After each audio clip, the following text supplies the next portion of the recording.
The Golden Eggs. A timeless fable told not in Hest but in Hosh. In the farthest corner of a valley shaped like a sleeping hand, surrounded by 7 hills veiled in mist, there existed a village that never appeared on any map. It was called Tennuru, though its name was rarely spoken aloud, only remembered in lullabies sung over moonlit cradles and whispered into the folds of ancient silk saris.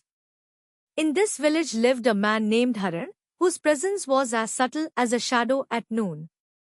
He was not a sage, nor a storyteller, nor a priest. He was a farmer by hands, a poet by silence. His life ran by the rhythm of the land. He knew when the tamarind tree would bloom before its buds had even stirred. He could tell the mood of the sky from the taste of the morning air.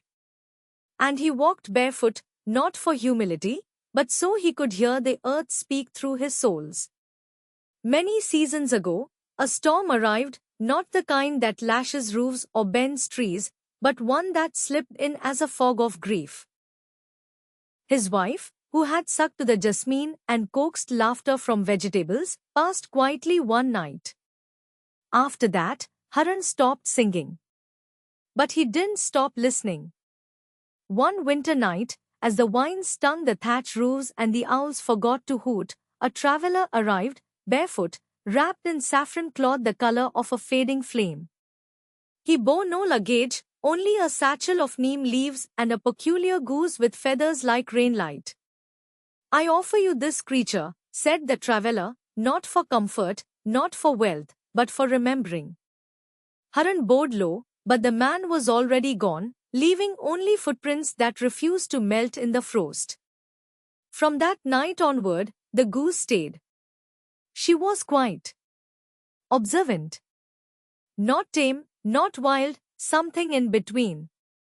She would rest beside Haran in the evenings as he watched stars through the gaps in his roof and spoke to Leela in the past tense. Then, without fanfare, the goose laid a golden egg. Just one. It glowed faintly. Not yellow or glittering, but like the first memory of love. Haran held it in his cupped palms like a prayer. That night, he did not sleep. He simply sat, all lamp flickering, tracing invisible patterns in the air. The next morning, another egg. And the next. And the next. Each time, he whispered, "Thank you," not to the goose, but to time itself. He placed the eggs in carved wooden boxes lined with sandalwood shavings and mulberry leaves. He never told anyone. Not because he feared envy, but because the miracle was a conversation, and conversations are not performed, only shared. Years passed. Haran grew older, but not slower. He walked every day, spoke to dragonflies, made tea with tulsi, and read aloud from poetry books to the goose. He never asked for more eggs. He never asked why him. And in return, the goose never stopped giving. But news travels not with legs, but with longing. Strangers arrived. Some in fine clothes with promises of markets and jewels. Some in dust-covered sandals with wide eyes and empty sacks. One offered to build a golden temple if Haran would give just a few. He said only, "Some things grow brighter in darkness. This is not to be sold." And then came Kavi, not a merchant, but a man shaped by deadlines and deals. His shoes were polished but carried no dust. His eyes were sharp, not kind. He pretended to be a seeker, offering talk of legacy and pensions. But inside Kavi was a hunger that had no name. He waited. He watched. And one night, when the stars were veiled and Haran had fallen asleep beside the half-written page of a letter to his wife, Kavi stole the goose.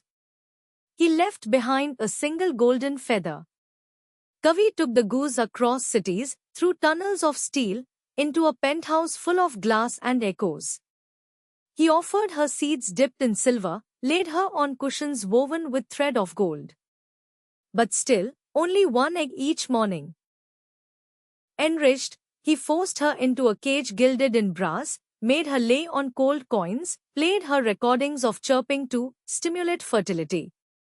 When all failed, he demanded she produce more or reveal her secret.